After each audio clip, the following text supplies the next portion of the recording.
አቡሻህር ቅድስት ቤተክርስቲያናችን መምህራን አፍርታ ጉባኤ ዘርግታ ከምታስተምራቸው የአብነት ትምህርቶች መካከል አንዱ ሲሆን ይህ ትምህርት ከሌሎች የጉባኤ ቤት ትምህርቶች በተለየ የቁጥር ትምህርት ጉባኤውም የቁጥር ጉባኤ ተብሎ ይጠራል።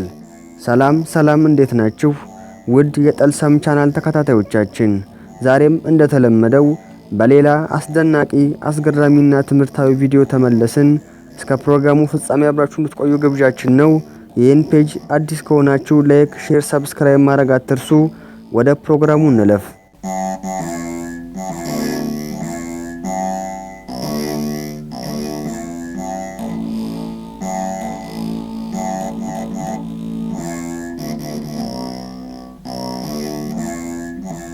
አቡሻህር የሚለውን ስያሜ ያገኘው በ13ኛው መቶ ክፍለ ዘመን ማለትም ከ1240 እስከ 1250 ዓመተ ምህረት ባሉት ዓመታት ውስጥ ሲሆን በግብጽ ከተነሳ ለ30 ዓመታት ያህል ባደረገው ልዩ ጥናት የተለያዩ ሊቃውንት በተለያየ ጊዜ የመረመሩትንና ያስተማሩትን ሐሳብ ዘመን ወይም የዘመን ቀመር ወይም ካላንደር ካጠናና ምስጢሩን ጠንቅቆ ከተረዳ በኋላ የሚታረቀውን አስታርቆ በጽሑፍ ተንትኖ ከገለጸው ከግብጻዊው ሊቅ ከዲያቆኑ ዮሐንስ አቡሻህር ወልደ አቤል ሄሬም ነው። ይህንንም ትምህርት አባቶቻችን በተለያየ ስያሜ ሲጠሩት እናያለን። እነርሱም መርሃ እውር፣ ባህረ ሐሳብ፣ አቡሻህር የሚሉ ናቸው። መርሃ እውር ማለታቸው አላዋቂዎችን የእውቀት እውራንን ከድንቁርና ካለማወቅ ወደ አዋቂነት ጠቢብነት የሚያደርስ መጽሐፍ ትምህርት በመሆኑ ነው።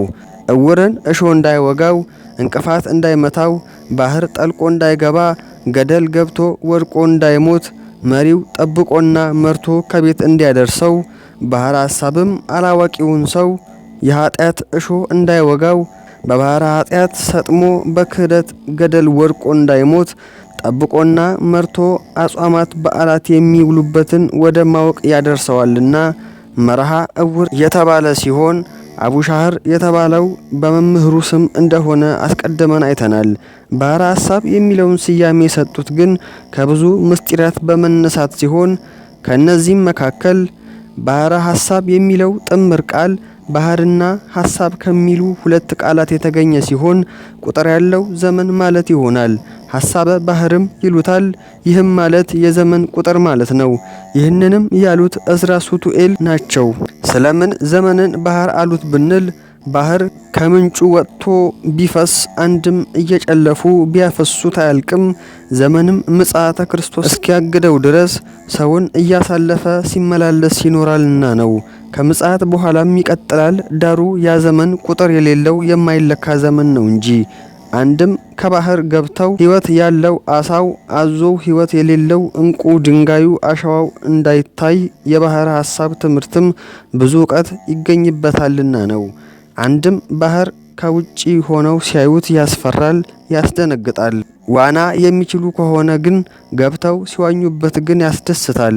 እንዲሁ ባህር ሐሳብ ላልተማሩትና ለማያውቁት ሲያስፈራ፣ ምስጢር ለገባቸው ግን ደስ ያሰኛልና ነው።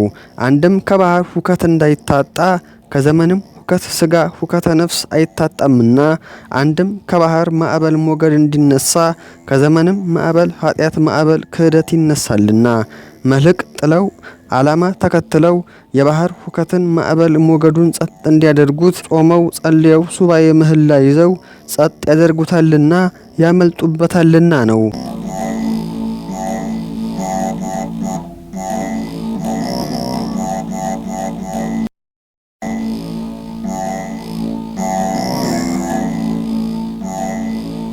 ታዲያ ይህ የቤተ ክርስቲያናችን ልዩ የፍልስፍናና የቁጥር ትምህርት በዋናነት የዘመናትን መለዋወጥ፣ የፕላኔቶችን አቀማመጥ፣ ሚጠተ ብርሃናትንና አውታረ ፀሐይን፣ ምዕዛረ ፀሐይን፣ መሳክወ ፀሐይን ወይም የፀሐይ መስኮቶችን፣ ምህዋረ ከዋክብትን፣ የከዋክብትን መመላለሻዎችን፣ ሌሎችንም ፕላኔቶቻችንና ምግብናቸውን የሚገልጥ ነው።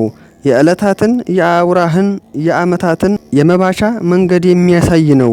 የአጽዋማትንና የበዓላትን መነሻና መድረሻ እንዲሁም የየራሳቸውን እያረግና እየወርድ ለይቶ የሚያሳውቅና የሚያሳይ ነው። ሐሳበ ከዋክብትን የከዋክብት ቁጥር ለመስፈር ለመቁጠርና ለመመርመር ምግብናቸውንም ለማጥናት የሚጠቅም ትምህርት ነው። ይህንን ትምህርት በሚገባ የተማሩ የቤተ ክርስቲያን ሊቃውንት ዘመናዊ የስነ ህዋን ስነ ፈለክ ትምህርት ከመምጣቱ አስቀድሞ የፀሐይ ግርዶሽ የሚሆንበትን ጊዜና ሁኔታ ለይተው ያውቁ ነበር። እንደ እነርሱ አባባል ይህ የተፈጥሮ ክስተት የሚፈጥረው አቀድ የሚባለው ታላቅ ኮከብ ወጥቶ ፀሐይን ሲጋርዳት ወይም ጥላውን ሲጥልባት እንደሆነና ይህም የሚፈጠርበት ዑደት ስሌታቸው ያወቁትና ያስረዱ ነበሩ። አስቀድመን እንደጠቀስነው በዚህ ትምህርት ከሚገኙ እውቀቶች መካከል አንዱ ዘመናትን የመቁጠርና የማስላት እውቀት ስለሆነ ይህን እውቀት ከአባቶቻችን እግር ስር ሆነን እንድንማር እንመክራለን።